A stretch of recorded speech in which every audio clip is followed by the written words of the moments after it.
Ya. Amin. Tapi kalau kita ngomongin soal zaman ya, Iya, di zaman sekarang yang semakin maju ini, Fir, tentunya sudah tidak jarang lagi kita melihat seorang profesional Indonesia yang bekerja di luar negeri. Pastinya, ini salah satunya ada Iwet Ramadan yang akan bercerita tentang pengalamannya bekerja di luar negeri.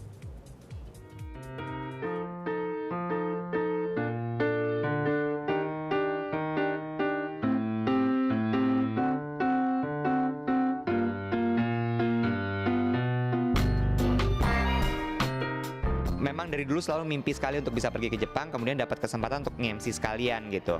Nge-MC-nya ini sebenarnya untuk acaranya Perhimpunan Mahasiswa Indonesia di Tokyo, di Jepang di Tokyo gitu acaranya. Acaranya juga sebenarnya kayak Indonesian Night gitu. Cuma yang datang adalah sebenarnya bukan mahasiswa Indonesia yang di Jepang, tapi justru kebanyakan orang-orang Jepang yang ada di sana gitu. Jadi ini menarik sekali. Akhirnya mereka minta untuk nge-MC-nya full English. Yang pertama itu dalam bahasa Inggris. Sementara orang Jepang kan juga nggak terlalu bisa bahasa Inggris sebenarnya. Jadi harus dicampur dengan bahasa Jepang sedikit yang dipelajari saat itu juga. Lalu kemudian juga artis pengisi acaranya adalah artis Jepang. Terus preparationnya bener-bener semua tektokannya dari Jakarta sama Jepang. Jadi kita email-emailan rundown segala macam. Terus pas di sana, kalau di sini kan biasa nge-MC pakai rehearsal segala macam gitu, GR atau gladi resik ya.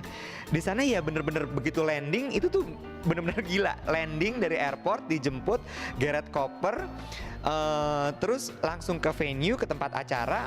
Koper belum masuk hotel pada saat itu, jadi bener-bener udah di tempat itu. Terus ya udah langsung mulai GR, ganti baju apa segala macam dan mulai nge-MC gitu. Baru malamnya selesai nge-MC baru kemudian kita balik bawa koper. Tapi pengalaman itu sangat-sangat tidak bisa dilupakan karena ya kebayang lah kalau di Indonesia kan nge-MC selalu bawa asisten lah apalah segala macam. Ini mesti bawa sendiri semuanya, urus sendiri dan nge-MC di hadapan orang-orang yang tidak tahu kita siapa. Terus menceritakan soal Indonesia dan berkolaborasi dengan artis Jepang. Itu udah jadi satu pengalaman yang luar biasa banget. Aku kebagian waktu itu nge-MC sama Yuanita Kristiani. Kita nge-MC yang pertama di Niagara Falls, Kanada. Itu sendiri aku udah gini gila nge-MC di depan Niagara Falls gitu. Ini rasanya kayak Niagara Falls sendiri salah satu keajaiban dunia. Ngelihat itu aja bisa bersyukur banget. Sementara bisa nge-MC di sana itu rasanya luar biasa sekali. Nah, yang menarik dari cerita di sana adalah nge-MC-nya tuh gini. Jadi si pemenang utamanya ini dapat kesempatan untuk bisa mewarnai Niagara Falls dengan warna favoritnya mereka. Kesempatan untuk mewarnai air terjun tersebut itu ada waktunya dan itu nggak bisa digeser-geser. Jadi misalnya jam 9 malam, nggak boleh bergeser sama sekali. Jadi kita nge-MC itu sangat on time sekali. Ngomong nggak boleh terlalu panjang. Lalu kemudian harus tetap menghibur. Terus ada segmen-segmen insert hiburan-hiburan. Jadi itu bener-bener bayangin nggak nge-MC berdua masih tetap menghibur dalam artian quote-unquote harus lucu juga, tapi di depannya ada timer. Jadi dipasangin kayak komputer tablet gitu yang menunjukkan udah sekian waktu, udah sekian menit. Jadi kita benar-benar buru-buru tapi luar biasa sekali, puji Tuhan, alhamdulillah aku sama Yuanita bisa bekerja sama dengan sangat baik sehingga tepat waktu untuk bisa menyalakan lampu tersebut, mewarnai si Niagara Falls. Itu yang pertama. Kita trip ke Eropa bareng sama Yuanita lagi, nge-MC di yang ini juga menarik sekali. Ini gala dinernya, awarding night di namanya Hofburg Palace. Kebayang nggak? Jadi Hofburg Palace ini adalah istana presidennya Austria. Jadi negaranya kita Austria sama Jerman. Terus gala dinner pertama di Austria. Kebayang, aku mikir gini, nge-MC di istana presiden di Indonesia aja belum pernah gitu ya. Ini udah nge-MC di istana presiden di Austria. Yang menarik adalah ya kalau istana presiden sudah pasti protokolernya sangat luar biasa. Tapi karena memang sudah diatur oleh panitia dengan sangat baik sekali, jadi tidak banyak keribetan-keribetan yang kita hadapin.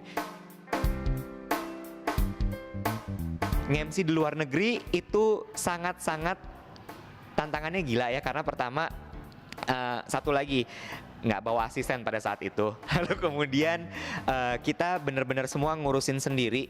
Terus lalu tidak pakai general rehearsal juga. Jadi benar-benar ya udah kita di briefing saat itu juga. Lalu kemudian kan kalau di sini ada IO lah, ada apa segala macam.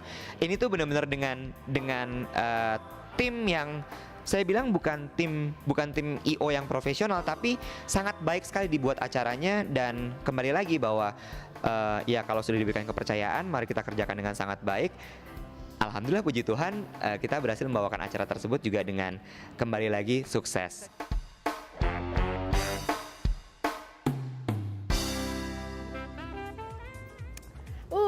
Kalau ngomongin tentang Iwet Ramadan mah, kalau apalagi dari dunia ini ya public speaking sebagai seorang MC, sudah nggak usah dibicarakan lagi lah kemampuannya. Dan yang pastinya nih, yang paling menarik dari pekerjaan seorang MC itu Dev, salah satunya itu dia tadi, bisa jalan-jalan, bisa bepergian, bisa ketemu sama orang-orang yang mungkin dalam kehidupan normal gitu, wah kayaknya mimpi tuh bisa ketemu sama misalnya masuk istana presiden Austria gitu. Sama ketemu siapapun gitu yang mungkin memang menjadi tamu di acara tersebut, yang harus di greetings atau mungkin talk show. Ya nggak, ngalamin nggak kamu kayak misalnya kan sekarang nih hosting di dunia public speaking, pasti kan yang wah lebih memudahkan kami ini gitu, kita semua yang berada di dunia public speaking untuk bertemu dengan orang-orang yang mungkin nggak kepikiran sebelumnya. Betul banget, apalagi bisa sampai ke luar negeri kemana-mana itu, saya rasa itu merupakan impian dari setiap pekerja profesional yang ada di Indonesia. Betul sekali. Ingin kemana-mana ya kan, sambil bekerja juga. Bekerja, bisa jalan-jalan juga, sekaligus refreshing juga. Menambah link juga. Informasi juga, dan yang pasti privilege-nya itu loh, gratis. Gratis. Itu dia, gratisnya itu paling sering.